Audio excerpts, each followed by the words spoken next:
안녕하세요. 이번 시간은 2025년 4월 5일 시행되는 제119회 전산세무 1급 시험 대비 출제 예상 문제 확인해보는 시간을 갖도록 하겠습니다.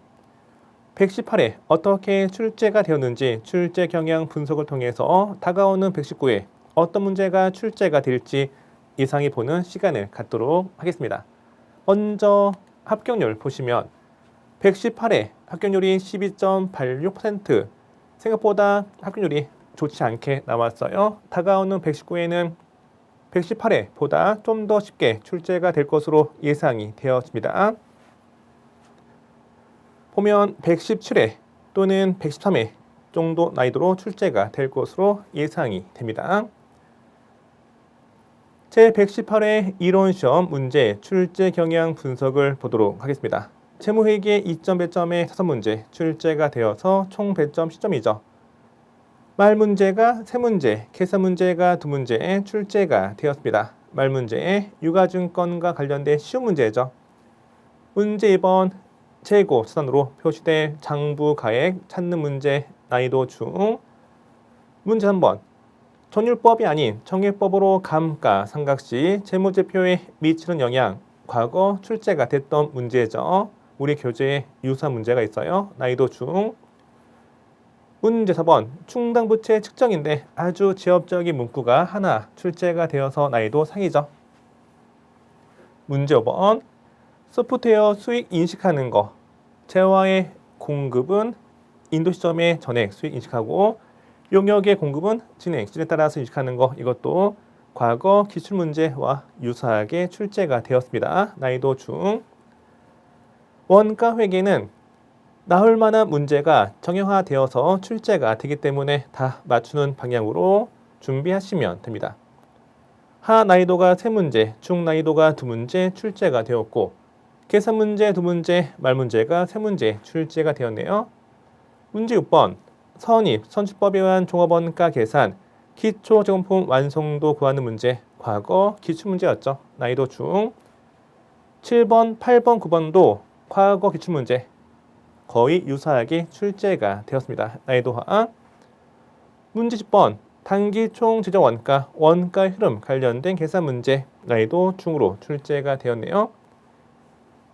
원가의 분류, 원가의 흐름, 개별원가 계산, 종합원가 계산, 표준원가 계산 여기가 빈출 유형이기 때문에 거기를 집중적으로 공략하시면 됩니다. 세법 2점 배점에 5문제 출제가 되어서 총 배점은 10점이고 법인세법이 2문제, 소득세법이 1문제, 부가가치세법이 2문제 출제가 되었습니다.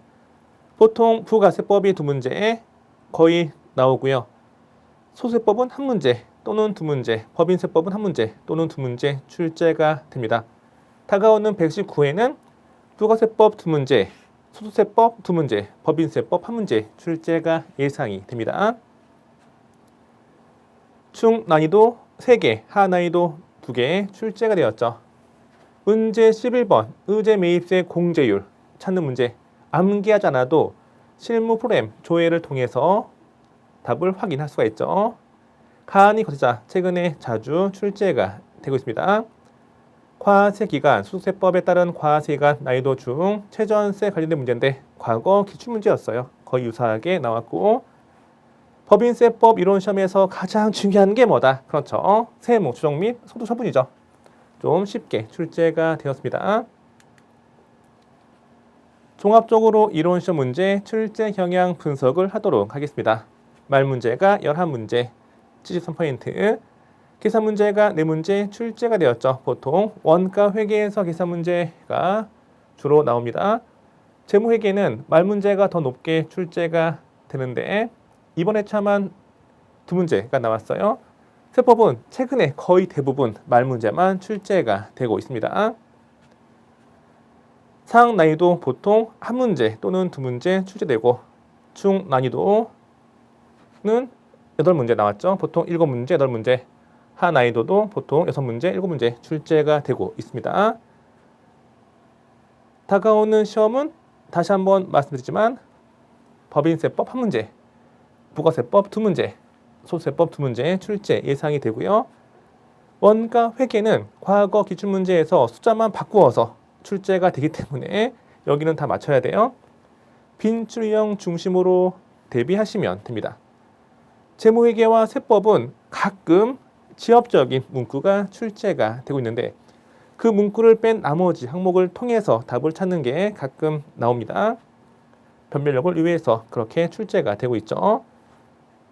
다가오는 4월 시험은 2025년 개정세법이 적용될까 아니면 적용되지 않을까? 그렇죠. 적용되기 때문에 반드시 2025년 개정세법 강의를 듣고 시험을 대비하셔야 합니다. 여기에서 출제가 될 가능성이 높기 때문에 개정세법 강의 반드시 들으셔야 돼요. 빈출 유형 관련된 내용을 보도록 하겠습니다.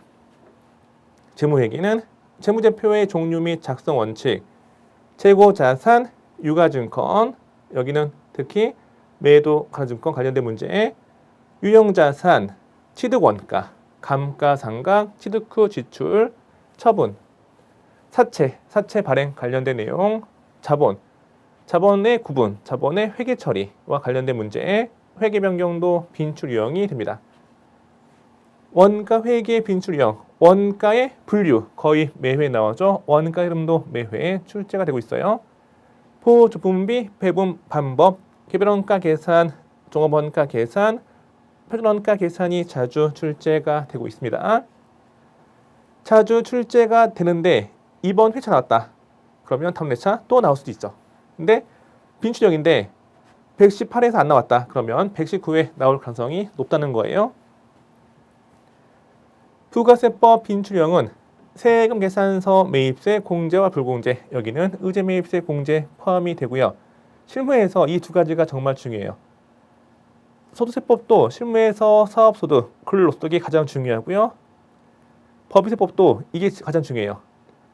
전산 세무회계 시험은 실무 능력을 검증하기 때문에 실무에서 중요하게 다루어지는 게 빈출 유형이 됩니다. 제118회 실무시험 출제 경향 분석을 보도록 하겠습니다. 문제 1번 전표 입력. 보통 일반 전표 입력 문제가 2문제, 매입 매출 전표 입력 문제가 2문제 출제가 되고 있죠. 중난이도 2문제, 하난이도 2문제 출제가 되었네요. 문제 1번 확정급여형 퇴직연금 제도, 퇴직연금을 납입했을 때 또는 퇴사 시 회계 처리가 자주 나옵니다. 청소비, 건물관리비, 과세 용역이고 세금 계산 수취했다. 그때에는 매입 유형이 50일 과세가 되겠죠. 사채 발행 또는 중도 상환 관련된 회계 처리, 난이도 하, 직원 회식비, 신용카드 결제했으면 매입세 공제가 되고 신용카드 결제했으니까 매입 유형은 57 카과가 되겠죠. 만약에 기업 업무 추진비, 매입세 불공인데 신용카드 결제했다. 그때는 매입 매출 전표에 입력하는 게 아니고 그렇죠. 일반 전표에 입력하는 거 주의하시면 됩니다. 다가오는 119회에도 일반 전표 입력 문제가 2문제, 매입 매출 전표 입력 문제가 2문제 출제가 예상이 됩니다. 일반 전표 입력 메뉴 빈출형은 외화 거래, 외환 차익, 외환 차손 관련된 문제, 유가증권, 특히 매도 가능증권, 사채 발행, 자본 회계 처리. 자본 회계 처리에 뭐가 있을까요? 신주 발행, 자기 주식 처분, 감자, 배당 회계 처리. 특히 배당이 요즘에 자주 출제가 되고 있습니다. 매입, 매출전표 입력 메뉴 빈출형은 10일 과세 54 불공이 됩니다. 다음 119회에서 10일 과세와 54 불공 출제가 될 가능성이 높아요. 문제 2번 부가치세 신고 관련된 문제, 부가치세 수정 신고서 작성 문제가 출제가 되었죠. 난이도 중 수출 실적 명세서 및 영세율 매출 명세서 쉽게 출제가 되었어요. 그러면 부가치세 신고서 마감 후 전자 신고하는 문제 빈출형인데 안 나왔죠. 다가오는 119회 2점 배점으로 나올 가능성이 있고요. 빈출형이 뭐가 있을까? 부가치세 신고서 문제인데 다가오는 119회는 기한 후 신고서 작성 문제가 출제가 예상이 됩니다. 마감 후 전자 신고하는 문제, 또 공제받지 못할 매입세 명세서 중요한데 최근에 안 나왔어요. 이것도 나올 가능성이 높아요. 문제 3번 결산 문제죠. 2점 배점의 4문제가 출제가 되어서 총 배점은 8점이 됩니다. 수동 결산이 3문제, 자동 결산이 1문제, 중 난이도 2문제, 하 난이도 2문제. 결산 문제는 세무 2급이나 세무 1급이나 난이도가 유사하고요. 여기는 다 맞추는 방향으로 준비하시면 됩니다. 수동 결산 빈출형은 선급 비용, 매도, 가증권 평가와 관련된 문제입니다. 특히 매도, 가증권 평가이익과 평가 손실 서로 상기하는 문제 있죠. 이 문제가 자주 나옵니다. 자동 결산 빈출 유형은 매출원가 계상, 유형자산의 감가상각, 법인세, 비용이 됩니다. 실무시험 4번째 문제, 원천징수 관련된 문제. 빈출 유형이 뭐다? 그렇죠. 사원 등록, 급여 자료 입력, 원천징수, 이행상황 신고서, 연말정산, 추가자료 입력 문제죠. 거의 나오는 게 유사하게 출제가 되기 때문에 출제 범위가 그렇게 넓지 않아요. 여기도 철저히 준비해서 다 맞추는 방향으로 준비하시는데 가끔 변별력을 높이기 위해서 지엽적인 문구가 나옵니다. 이건 틀려도 돼요. 이거는 틀려도 합격에는 지장이 없기 때문에 이건 버리고 나머지를 최대한 맞추는 방향으로 연습하시면 됩니다.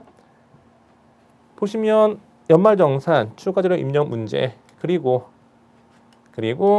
부가치세 신고서 작성하는 문제는 부분 점수가 있기 때문에 하나의 항목 잘못 입력해서 배점이 다 날아가는 거 아니에요? 최근에 기타 소득 관리 관련된 문제가 나오지 않았기 때문에 119회에서는 이게 나올 가능성이 다소 높습니다.